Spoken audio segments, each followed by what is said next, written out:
7:17 a.m. March 14th.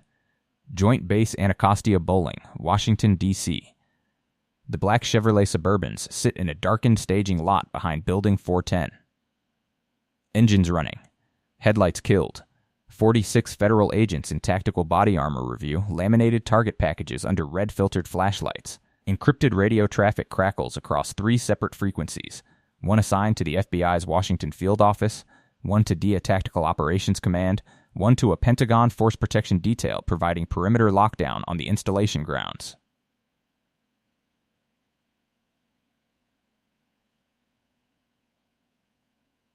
The air is cold. Breath fogs against ballistic face shields. They are about to arrest one of their own, not a rogue enlisted soldier caught selling amphetamines in a barracks parking lot. Not a mid-level contractor skimming fuel vouchers from a forward operating base. Not some disgruntled analyst leaking classified briefing slides to a hostile foreign intelligence service for ideology or money. The target this morning holds a GS-15 senior civilian position inside the office of the Undersecretary of Defense for Acquisition and Sustainment. He carries a top-secret PSI security clearance. He has 23 years of unblemished federal service. Inside the E-ring of the Pentagon, colleagues describe him as meticulous. Thorough, a by-the-book program manager overseeing military logistics contracts valued at $1.4 billion annually. His name is Gerald Raymond Whitmore. And according to a 147-page sealed federal indictment, Gerald Whitmore has spent the last 7 years operating one of the most sophisticated narcotics trafficking networks ever uncovered inside the United States Department of Defense. The investigation did not begin with Gerald Whitmore. It began with a shipping container and a number that did not add up. October 2022. DEA agents assigned to an unrelated fentanyl interdiction task force at the Port of Baltimore flag a 40-foot intermodal container. The container arrives aboard a Liberian-flagged cargo vessel originating from the Dominican Republic. Its manifest declares the contents as surplus military vehicle components, brake drums, differential housings, transfer case assemblies destined for a Defense Logistics Agency warehouse facility in New Cumberland, Pennsylvania.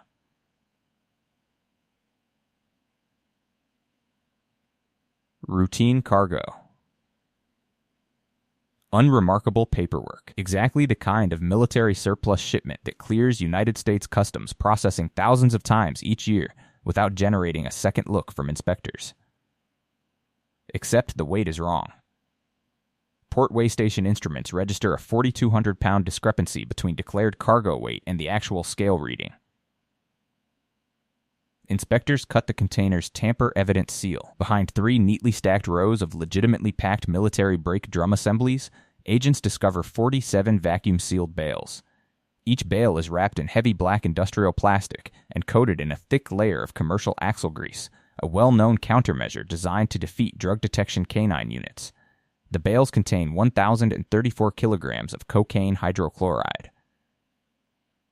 Estimated wholesale value, $31 million. Street-level distribution, value significantly higher. Shipping documentation traces backward through a labyrinth of freight forwarding entities. Shell companies registered in Panama. Mirror entities incorporated in Delaware. Subcontracted trucking carriers with dot numbers that verify on the surface but dissolve into phantom operations under deeper scrutiny. And at the terminus of every single paper trail, on every DLA shipping manifest, every routing authorization, every customs pre-clearance form, one recurring signature. Gerald R. Whitmore. The FBI opens a formal Title III wiretap investigation in January 2023 under the direct supervision of the United States Attorney's Office for the District of Columbia. What agents intercept over the ensuing 26 months fundamentally reshapes the scope, scale, and gravity of the entire case. Gerald Whitmore did not stumble into corruption. He did not make one desperate compromise that spiraled beyond his control. He architected an empire from the inside. Using his senior position overseeing logistics acquisition contracts for the Department of Defense, Whitmore spent years constructing a parallel supply chain. He exploited a system engineered to move military equipment across international borders with minimal customs friction. a system built upon the foundational assumption that shipments bearing Department of Defense documentation are inherently legitimate. That assumption became his most powerful weapon. Through intercepted telephone communications, encrypted messaging surveillance, financial transaction monitoring, and active cooperation from 3 confidential informants recruited from within his own network, investigators reconstruct an operation of breathtaking scope and ambition. Whitmore cultivated direct relationships with cartel-connected narcotics suppliers operating across the Dominican Republic, Colombia, and northwestern Mexico. He leveraged his official authority to generate authentic Defense Logistics Agency shipping orders, complete with valid tracking numbers, military routing codes, and properly formatted end-user certificates bearing genuine government seals. Narcotics were packed alongside or concealed within legitimate surplus military cargo and transported through major port facilities in Baltimore, Norfolk, and Jacksonville under the protective documentation umbrella of United States Department of Defense logistics channels. The drugs never arrived at military installations. Whitmore established a network of civilian receiving points, commercial warehouses leased in anonymous industrial parks across Maryland, Virginia, and central Pennsylvania. Each lease was executed under corporate entity names that traced back through layers of intermediaries to associates with no visible or documented connection to the federal government. From those warehouses, the product moved outward through distribution cells operating simultaneously in Baltimore, Philadelphia, Richmond, Atlanta, and Charlotte. Whitmore never personally touched the narcotics. He never visited the warehouse locations. He communicated exclusively through encrypted messaging applications, burner cellular phones rotated on strict 14-day replacement cycles, and an elaborate system of coded language borrowed directly from military procurement terminology. A requisition meant an inbound narcotics shipment. End item delivery confirmed the drugs had successfully reached a designated distribution point. Excess property disposal signaled that cash proceeds from street-level sales were ready for collection and movement into laundering channels. He operated a cartel the way he operated a Pentagon program office. With checklists, with milestones, with documentation. The money revealed its own devastating narrative. FBI forensic accountants working alongside agents from AIR's criminal investigation and analysts at the Financial Crimes Enforcement Network traced narcotics proceeds flowing through an intricate network of 17 shell companies incorporated across 4 states and 2 offshore banking jurisdictions. Whitmore's personal financial profile remained deliberately, carefully modest. He lived in a 3-bedroom colonial home in Fairfax, Virginia, appropriate for a senior civil servant. He drove a 10-year-old Lexus sedan. His wardrobe never exceeded what his government salary could plausibly justify to neighbors or colleagues. Beneath that carefully constructed surface, the numbers were staggering. Investigators identified and documented $47.3 million in traceable narcotics proceeds generated over the operational life of the network. Funds moved through elaborately layered transaction structures, structured cash deposits calibrated below federal reporting thresholds, wire transfers routed through correspondent banking relationships in the Cayman Islands and Belize, reinvestment into commercial real estate held by limited liability companies whose beneficial ownership was obscured behind layers of nominee directors and registered agents. Whitmore owned, through intermediary entities, a 14-unit residential apartment complex in Prince George's County, Maryland, a commercial strip mall in Henrico County, Virginia, 2 operating car wash businesses in suburban Philadelphia, and a minority equity stake in a freight logistics company headquartered in Jacksonville, Florida, a company that investigators discovered held active subcontracts with the very same Defense Logistics Agency programs that Whitmore personally supervised from his Pentagon office. The conflict of interest alone would have terminated his federal career and triggered criminal referral. The full reality was exponentially worse.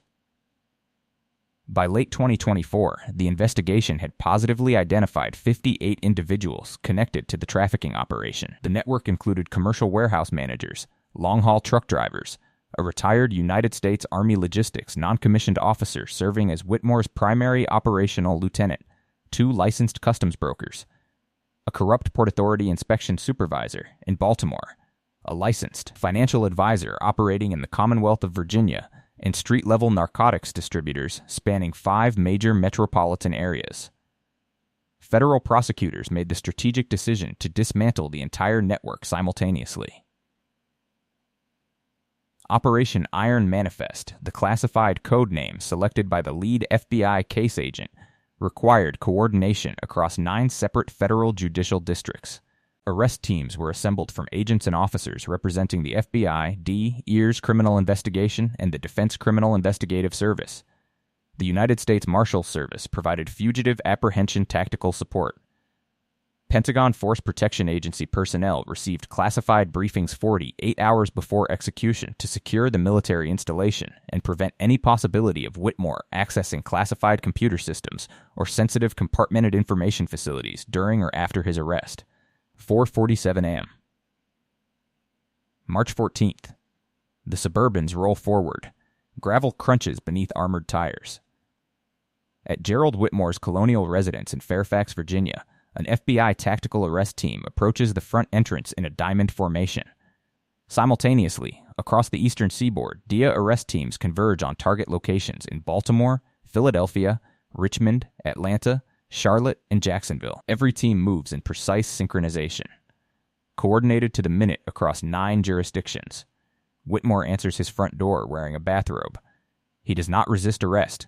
He does not attempt to speak. According to sworn testimony from agents present at the scene, he simply extends both wrists forward, palms facing downward. He knows. Across the following 6 hours, every single one of the 58 identified targets is taken into federal custody. Not one escapes apprehension. Not one receives advance warning. Search warrants executed simultaneously that morning yield results exceeding even the most aggressive investigative projections. At a leased commercial warehouse in Jessup, Maryland, agents discover 1,066 additional kilograms of cocaine hydrochloride, bringing the total quantity seized across the full life of the investigation to 2.1 metric tons. They recover $3, $8 million in United States currency, vacuum sealed in plastic and stored inside military surplus duffel bags concealed behind a false wall constructed from surplus government shipping crates. 14 registered and unregistered firearms. 6 vehicles purchased entirely with narcotics proceeds. Encrypted electronic communications devices. And ledgers. Actual handwritten ledgers.